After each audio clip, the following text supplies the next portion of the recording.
قربانی گزر چکی، آپ انشاءاللہ عز و جل قربانی کے بعد کے کچھ اہم معاملات آپ کے ساتھ شیئر کریں۔ اب درود پاک پڑھنے کی برکت سے انسان کو فضیلت ملی تو کیا ملی؟ اس قول میں علماء سچے ہیں، وہ آدمی سچا ہے یا فرمان مصطفیٰ سچا ہے؟ ایک آدمی نے جنگل میں ایک بدصورت کو دیکھا، پھر وہ کون تھا؟ علماء فرماتے ہیں سرکار اپنے ہر امتی کو پہچانتے ہیں، لیکن ایک امتی کو فرمایا میں تجھے نہیں پہچانتا۔ آخر وجہ کیا ہے؟ الحمدللہ رب العالمین والعاقبۃ للمتقین والصلاۃ والسلام علی سید الانبیاء والمرسلین، اما بعد فاعوذ باللہ من الشیطان الرجیم، بسم اللہ الرحمن الرحیم۔ بروز حشر شفاعت کریں گے وہ چن چن کر، ہر ایک غلام کا چہرہ حضور جانتے ہیں۔ بحمدہ تعالی قربانی کے بابرکت جو گھڑیاں ہیں وہ ہم نے گزاری، ابھی ہم قربانی کے دنوں سے گزر رہے ہیں۔ مالک کریم ہماری قربانی کرنا اپنی بارگاہ عالیہ میں قبول و منظور فرمائے۔ قربانی کے مسائل سیکھے، جس کسی نے سنے ان پر عمل کیا، مالک کریم ان کو دارین کی خوشیاں عطا فرمائے، مزید علم دین کے ساتھ محبت کرنے کی توفیق عطا فرمائے۔ اب میں نے ایک شعر پڑھا جو اعلیٰ حضرت کا ہے کہ حشر کا دن ہوگا اور سرکار آپ کے اور میرے لجپال آقا مدینے والے مصطفیٰ ہر ایک غلام کو چن چن کر اس کی شفاعت کر کے جنت میں بھیجیں گے۔ آخر کیونکہ سرکار تو ہر غلام کا چہرہ پہچانتے ہیں۔ مکاشفۃ القلوب کے اندر امام غزالی علیہ رحمہ نے ایک بڑا ہی دلوں کو سکون پہنچانے والا واقعہ ذکر فرمایا۔ فرماتے ہیں اس کا تعلق محبت کے ساتھ ہے۔ آپ فرماتے ہیں کہ ایک آدمی نے ایک جنگل میں بدصورت سی کوئی چیز دیکھی، بدصورت آدمی دیکھا۔ اس آدمی نے سوال کیا کہ بدصورت چیز تو کون ہے؟ آگے سے بدصورت جو چیز ہے وہ کہنے لگی کہ میں تیرا برا عمل ہوں۔ انسان جب بھی کوئی اپنے بارے میں بری بات سنتا ہے تو وہ لرز جاتا ہے، وہ انسان بھی لرزا اور کہنے لگا کہ اگر تو میرا برا عمل ہے تو تجھ سے نجات کیسے مل سکتی ہے، تجھ سے چھٹکارا کیسے مل سکتا ہے؟ تو اس برے عمل نے کہا کہ تو سرکار دو عالم صلی اللہ تعالیٰ علیہ وآلہ وسلم کی ذات والا شان پر درود پاک پڑھا کر، اللہ رب العزت اس درود پاک کے صدقہ سے میں جو برا عمل ہوں اس سے اللہ رب العزت تجھے نجات عطا فرمائے گا۔ اب اس آدمی نے معمول بنا لیا، روزانہ کی بنیاد پر تقریباً 100 مرتبہ درود پاک پڑھتا، پھر اسی طرح سویا اور دل کی آنکھ کھلی، پھر خواب میں دیکھا مدینہ مولوی مصطفیٰ تشریف لائے۔ آپ نے ارشاد فرمایا کہ اس درود پاک کی وجہ سے اللہ رب العزت نے تجھے اس برے عمل سے نجات عطا فرما دی ہے۔ کیا پتہ چلا؟ درود شریف ایک ایسی عظیم عبادت ہے کہ جو باقی کی حالت میں پڑھی جائے، ناپاکی کی حالت میں پڑھی جائے، لیٹ کے پڑھی جائے، چلتے پھرتے پڑھی جائے، اس بارگاہ میں قبول ہی قبول ہے۔ احادیث آپ نے کثیر سن رکھی۔ جبریل امین کے بارے میں ہے کہ آپ سے پوچھا گیا کہ آپ نے فرمایا کہ میں ریت کے ذرات گن سکتا ہوں، درختوں کے پتے گن سکتا ہوں، لیکن جو بندہ مدینے والے مصطفیٰ کی ذات والا شان پر درود پاک پڑھتا ہے تو جو اللہ رب العزت اس پہ رحمتیں بھیجتا ہے تو میں بھی ان کی گنتی نہیں کر سکتا۔ درود شریف کی بڑی فضیلتیں ہیں۔ مالک کریم ہمیں بھی درود پاک پڑھنے کی سعادت نصیب فرمائے اور ہمیں بھی اپنے برے اعمال سے مالک کریم اس درود کے صدقہ سے محفوظ فرمائے اور صدقہ درود پاک کا ہماری بھی کامل بخشش و مغفرت فرمائے۔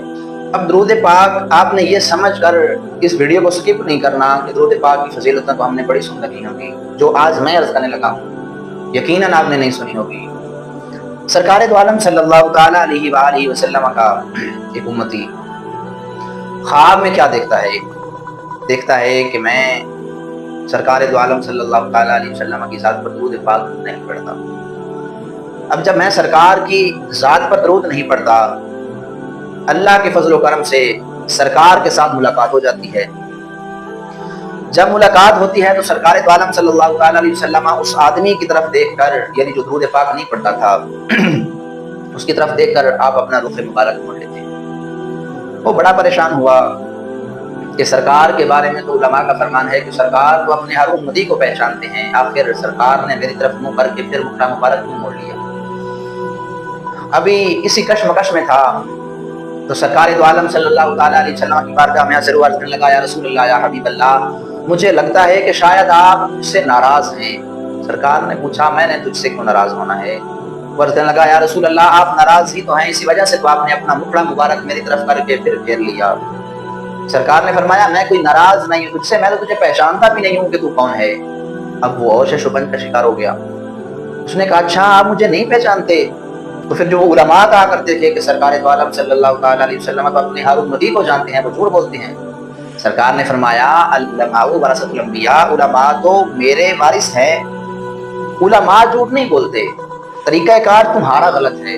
کہنے لگا یا رسول اللہ ہمارا طریقہ کار کس طرح غلط ہے؟ سرکار نے فرمایا میں تمہیں پہچانتا بھی ہوں، تمہیں جانتا بھی ہوں، تمہارے باپ دادا کو جانتا ہوں، لیکن تم درود پاک پڑھ کے مجھے اپنا پتہ بھی نہیں بتاتے ہو، مجھے یاد بھی نہیں رکھتے ہو، پھر میں بھلا تمہیں کیسے یاد رکھوں؟